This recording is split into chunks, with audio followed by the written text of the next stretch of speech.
오늘 성경 통독을 위한 주제 강의 여호수아와 사사기 함께 같이 살펴보도록 하겠습니다. 여호수아 봅니다. 가나안 땅 정복에 관한 이야기. 이제 여호수아부터 이제 역사서로 들어가거든요. 장르 이제 구별상 이제 여호수아부터 역사서로 들어가는데 이 가나안 땅 정복에 관한 어떻게 보면 이야기, 역사 이야기 이렇게 볼 수 있죠. 구조는 1장부터 12장까지는 가나안 땅 정복에 관한 부분이고, 물론 이제 다 완벽하게 정복한 건 아니죠. 나중에 보겠지만. 그리고 13장부터 22장까지는 땅 분배에 관한 내용입니다. 이것은 이제 정복이 완벽하지 못했고 그들이 두려움 속에 있을 때에 땅 분배를 함으로 인해서 이제 이것을 어떻게 보면 좀 더 그들이 적극성을 가질 수 있도록 하는 이런 분배의 모습들이 보여요. 13장에서 22장까지. 그리고 23장부터 24장까지는 여호수아의 어떻게 보면 고별 설교, 일종의 고별을 담고 있는 그런 자신의 마지막 부탁, 뭐 이런 것을 담고 있는 것이 전체 구조입니다. 우리가 5장 13절을 우리가 주목할 필요가 있는데, 여호와의 군대 장관이 나오죠. 어느 편이냐라고 얘기했을 때, 결국, 그는 어느 편이냐가 아니라 이스라엘이 하나님 편에 설 때는 이스라엘을 도울 수 있지만, 이스라엘이 만약에 하나님의 반대편에 서게 된다면 이스라엘을 도울 수 없고 오히려 하나님의 심판의 도구로서 이스라엘을 칠 수밖에 없다라고 하는 것이죠. 그러니까 여호와의 군대 장관이 누구 편이냐가 아니라 먼저 우리가 이스라엘이 하나님 편에 서는 것이 중요하다라고 하는 것을 핵심으로 담고 있어요. 그 여호수아 전체에 하나님 편에 서라. 하나님이 내 편에 되기를 원하기보다 우리가 하나님 편에 서라. 이것을 이제 계속 이 관점에서 보고 있거든요. 우리가 여호수아를 이해할 때 이 땅의 신학, 이것을 우리가 깊이 알 필요가 있습니다. 이것을 우리가 바탕으로 하고 있거든요. 이 땅 신학이라고 하는 것은 모든 땅의 주인이신 하나님. 이 모든 땅은 하나님이 주인이세요. 그리고 땅의 주인이신 하나님께서 어떤 특정하는 이 민족이 이제 어디 거주할 때, 그리고 그 공동체가 이제 어느 지역에 거주하려고 할 때 값을 지불해야 된다는 거예요. 그럼 그 값은 뭐냐? 돈으로 내는 거냐? 아닙니다. 하나님 나라에 두 기둥이 있어요. 하나는 정의와 공의입니다. 이 정의를 우리가 미슈파트라고 이야기하는데, 이 정의는 사법적인 정의 구현이에요. 재판을 정당하게 하는, 사법적으로 억울함이 없도록 하는 이런 것이거든요. 살다가 보면 우리가 억울한 일이 많잖아요. 그런데 사법적인 정의 구현이라고 하는 것은 우리가 유전무죄, 무전유죄 이런 거죠. 돈이 있다라는 것 때문에 무죄가 되고 돈이 없기 때문에 없는 죄도 죄가 되는 이러한 이런 사법적인 정의가 훼손되는 이런 것이 아니라 그들의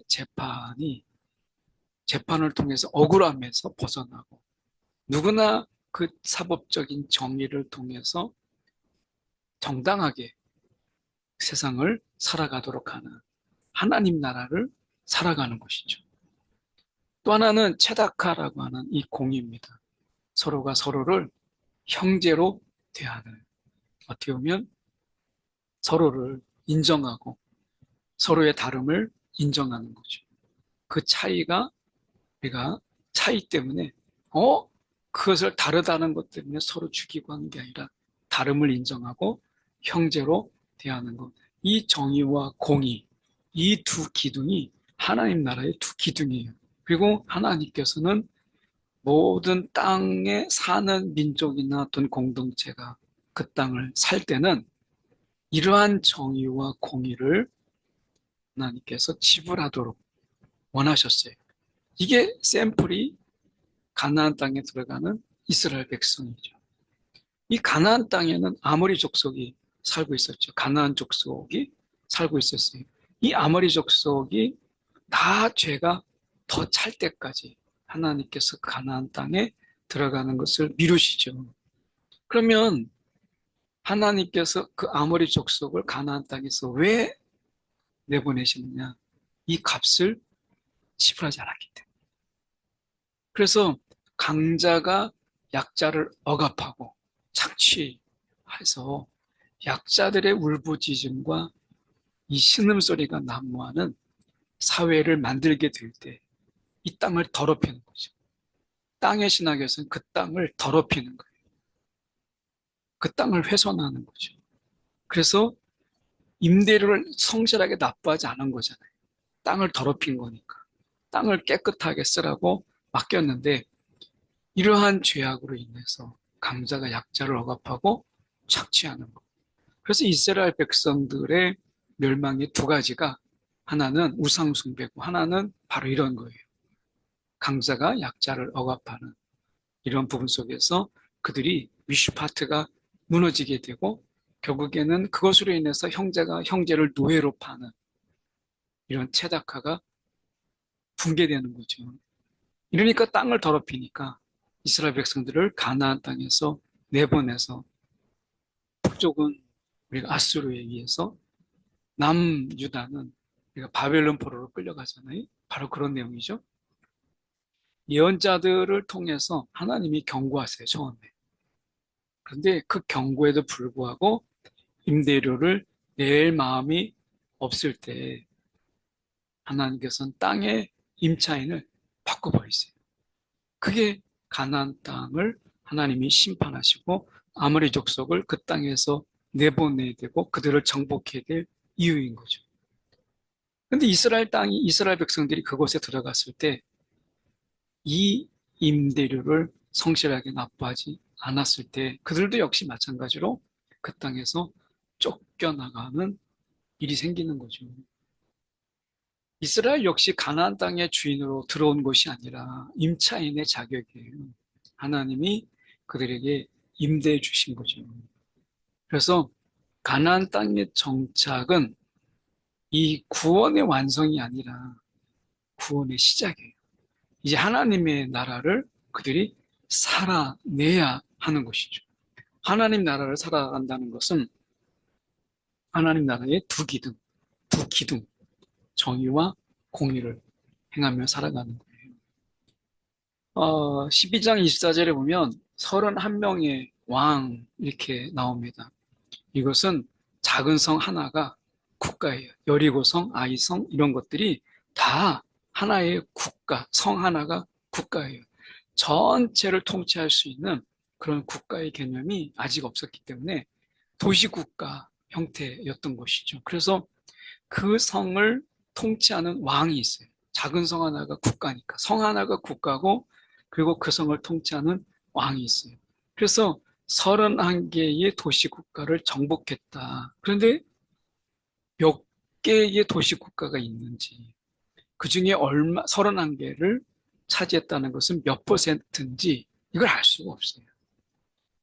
여호수아에서는 그 가나안 땅에 몇 개의 도시국가가 있는지를 말하지 않거든요. 다만 31개의 도시국가를 정복했다. 적어도 우리가 여호수아를 읽으면서 알 수 있는 것은 100% 정복하지 못하고 결국 통과하는 모습을 보이죠. 이것으로 인해서 그들이 찔림이 돼요. 땅 분배입니다. 그들이 두려워서 이제 정복하지 못해요.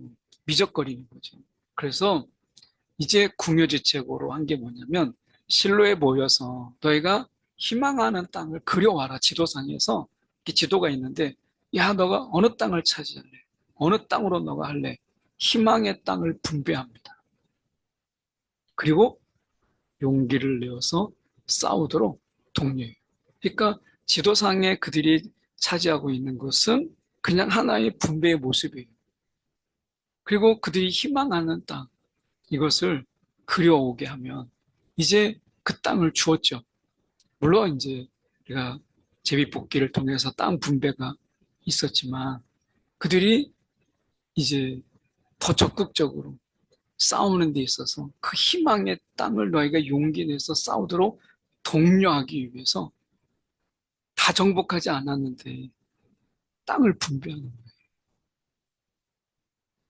단지파의 예를 보면 이렇습니다. 가나안 땅의 중부 지방을 분배했어요. 다른 이제 땅들이 분배되는 곳 있었지만 단지파는 중부 지방을 분배받았어요. 그런데 분배받고 보니까 해양 민족인 블레셋과 경계를 이루고 있네요. 이 블레셋은 지중해를 우리가 끼고 있기 때문에 앞서서 철기 문화를 먼저 받아들였어요. 이스라엘보다. 문명이 훨씬 앞섰어요. 그러니까 이 이스라엘은 아직 청동기 문화일 때 블레셋은 철기 문화를 가지고 있어요. 그러면 칼과 칼이 싸울 때 철이 동을 이기잖아요. 철로 한 번 치면 동으로 만든 칼이 부러지는 거예요. 그러니까 싸울 수가 없으니까 공포의 대상이 되죠. 결국 단지파는 중부지방을 은근히 남몰래 살며시 포기하고 만만한 북쪽으로 올라갑니다. 그래서 성경에서는 이것을 확장되었다. 마치 단지파가 영토가 확장된 것처럼 하지만 실제로는 이동한 거죠. 그 땅을 포기하고 만만한 북쪽으로. 블레셋이 너무 겁나니까. 이런 형편의 모습이었어요. 또 보면 레위인들의 성읍을 보면 48개 성읍이 있죠. 12지파에서 동서 남북 4개씩 해서 레위인들이 있는 그런 곳에서 예배하도록. 그러니까 내가 남쪽에 사는데 막 북쪽까지 갈 필요가 없잖아요. 남쪽에 성읍이 있으니까. 그래서 레위인들이 있는 곳에서 예배할 수 있도록. 근데 이 48개 성읍 중에서 모세의 성막이 있는 곳을 중앙 성소라고 했고 나머지는 지방 성소라고 했어요. 근데 여기서 문제가 생기는 것이 무엇이냐면 나중에 지방 성소는 우상 숭배하는 그런 곳으로 바뀌어요. 그리고 그런 부정적인 의미를 담아서 지방 성소를 우리가 산당이라 이렇게 불렀죠.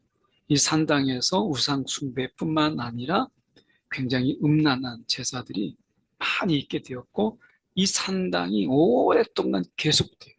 처음에는 하나님을 예배하는 그런 거룩한 장소였어요. 하나님이 구별해서. 근데 우상 숭배의 근거지로 그리고 음란한 제사가 있는 이러한 어떻게 보면 이스라엘 백성들에게 있어서 이 산당 제거는 큰 과제가 나중에 되는 것을 보게 돼요. 하나님이 좋은 의미로 너의 가까운 곳에서 예배할 수 있도록 하나님이 그렇게 해주셨는데 이것이 나중엔 우상숭배의 통로가 되는 이러한 어떻게 보면 아이러니를 만들어요. 그러니까 레위인들이 있는 곳에서 너희가 하나님 앞에 온전히 예배해라. 물론 이제 하나님이 정하신 전체 이스라엘의 큰 절기는 우리가 중앙 성소로 가죠. 그런데 나중에 이제 그렇지 않는 예배들은 늘 하나님의 가까이 하면 예배할 수 있도록 이렇게 하나님께서 편의를 제공했는데 그것이 결국 우상 숭배의 근거지로 바뀌어버리는 거죠. 그러니까 참 안타까운 부분이죠. 나중에 이제 중앙 성소에는 성전이 세워지잖아요. 그리고 이제 산당을 제거하는데 나중에 읽어보면 우리가 아시지만 이 산당 제거가 만만치 않았어요. 어려움이 있었어요. 나중에 한번 살펴보기로 하고요. 어쨌든 지방성소는 나중에 산당이라고 불릴 때 이 산당은 굉장히 부정적인 의미로 사용되었다라고 하는 것입니다. 결국 우리가 여호수아를 통해서 가나안 정복의 의미를 보면 이스라엘은 가나안의 이 군사력, 가나안족의 어떤 군사력에 비해서 형편이 없었어요. 그런데 하나님이 그 땅을 주시겠다는 약속이 있었잖아요. 결국에는 이 약속을 믿고 순종함으로 차지해야 되는 것이죠. 그리고 그 차지하고 나서 하나님이 원하시는 삶을 살아내고 하나님이 원하시는 공동체를 구해내야 되는 거죠. 이게 제사장 나라. 그래서 가나안 땅의 정복 속에서 그 땅을 이스라엘 백성들을 위해서 이스라엘 백성들로 인해 가나안 족속이 더럽혔던 그 땅을 정결케 하는 거죠. 그 정결케 하는 것이 하나님이 원하시는 삶을 살아내는 거예요. 정의와 공의의 삶. 그리고 그 공동체, 서로를 형제로 대하는 이 공동체로 살아가고 억울함이 없도록 강한 자가 약자를 배려하고 약자는 강한 자를 존경하는 이런 사회를 만들기를 원하셨던 것이죠. 실패했지만 하나님이 이런 의미를 가지고 가나안 땅의 정복을 말씀하셨다라고 하는 것. 우리가 가나안 땅의 정복을 읽어보면 막 죽이고 죽고 막 어린아이까지 다 죽이는 여리고성의 이런 잔인함을 우리가 보면 이해가 안 되죠. 그런데 하나님께서 이러한 의미로 말씀하셨다라고 하는 것을 생각해 볼 때 하나님은 그 땅의 이 거룩함 이것을 얼마나 관심을 가지고 그 땅의 주인으로서 그 땅을 깨끗게 하시는 하나님 이것을 먼저 우리가 여호수아를 읽으면서 보아야 된다라고 하는 것 함께 살펴봅니다. 사사기로 들어갑니다. 사사 시대는 300년 동안이나 지속이 돼요. 모세 이후에 여호수아를 하나님께서 후계자로 두셨는데 여호수아 이후에는 두지 않으셨어요. 이것은 이제 하나님이 이제 직접적인 통치가 그들에게 있다라고 하는 것을 보이는 것이죠. 사사는 히브리어로 재판하는 사람 이것을 이야기합니다. 평상시에는 백성의 어려움을 재판으로 해결해주고 전쟁 때는 백성을 이끌고 나가서 함께 싸우는 역할을 감당하죠. 그래서 이때 사사 시대는 평상시에는 지파별로 12지파가 자치를 해요. 그 지파별로 이제 자치적으로 자치를 하는데 전쟁이나 외교 문제가 발생하는 경우에는 이제 형제 공동체잖아요. 그러니까 연맹 공동체로 같이 대처해 나가도록 하나님이 그렇게 하도록 이 사사 시대를 오랫동안 가셨거든요. 이끌어 가셨어요. 그런데 문제는 무엇이냐면 지파 이기주의. 아프리카에 가면 문제가 이 부족 이기주의가 굉장히 심각하거든요. 그래서 한 나라의 대통령임에도 나라를 생각하는 게 아니라 자기 부족의 이기주의에 빠져서 서로 전쟁하는 거예요. 그래서 남수단의 내전이 바로 그런 것이거든요. 여기도 마찬가지였어요. 내전까지는 아니더라도 연맹 공동체로서의 서로의 위기 속에서 도와주는 역할을 하지 않고 나몰라라 이렇게 했던 것이죠. 그래서 보면 12명의 이 사사가 있는데 보면 이렇게 도와달라고 서로 연맹 공동체로서 그렇게 세워졌는데 실제로는 달려와서 도와주지 않아요. 대표적인 게 삼손의 경우를 보면 알 수 있습니다. 삼손은 단지파죠. 단지파가 인정하는 리더십이에요. 이 사사 시대는 사사를 이스라엘 전체가 인정하지 않습니다. 사사들은 지파별로 부분적으로 인정하는 리더십을 가졌을 뿐이지 전체가 인정하지 않아요. 그래서 대표적인 게 삼손인데 자, 단지파는 블레셋과 경계를 두고 있으니까 블레셋과의 싸움이 많았죠. 그래서 삼손은 이 블레셋과의 싸움을 갖다가 유다 지파 땅으로 피신하는 적이 있었어요. 그래서 블레셋이 유다로 이제 잡으러 옵니다. 근데 유다가 알아서 이제 우리가 그를 잡아다가 너희에게 대령하겠다. 우리 들어오지 마라. 이게 이제 사사기 15장에 나오는 이야기거든요. 그러니까 당시 사사는 특정 지역에서만 인정이 되었고 유다 지파는 삼손을 막 책망하잖아요. 왜 너가 이렇게 요란하게 시끄럽게 문제를 만드느냐. 이것을 같이 싸워서 힘을 모아서 블레셋과 싸울 생각이 아니라 그건 단지파의 문제. 이렇게 생각했던 것이죠. 이런 것으로 인해서 결국에는 연맹 공동체가 무너져요. 이게 사사 시대예요. 사사 시대의 그 암흑기인데 이 사사 시대를 가장 잘 보여주는 게 레위인들의 타락입니다. 레위인들은 거룩해야 되잖아요. 근데 첩을 두었어요. 그리고 개인을 위해서 일하는 제사장, 이스라엘을 위한 하나님을 위한 제사장이 아니라 개인을 위해서 가정의 고용이 되어서 가정 제사장이 되는 이 제사장의 사유와 이런 일들이 벌어지게 되었어요. 그러니까 레위인들의 이 타락은 사사시대의 그 영적 암흑기를 그대로 보여주고 있는 거죠. 그래서 사사기에 반복되는 말이 있어요. 왕이 없으므로 사람이 각기 자기의 소견에 옳은 대로 행하였더라. 이게 반복되죠. 이것은 결국 뭐냐면 하나님 왕 되심을 인정하지 않고 다 자기가 각각의 왕이었다라는 거. 다 각각의 왕이었다. 그래서 우리가 사사 시대를 이 시대에 비견해서 얘기하잖아요. 다 자기가 왕이에요. 그래서 각기 왕으로 그들이 군림했다라고 하는 것이죠. 이 사사기에 구도가 있습니다. 이것은 구약의 전체 구도의 압축판이에요. 은혜, 죄, 심판이에요.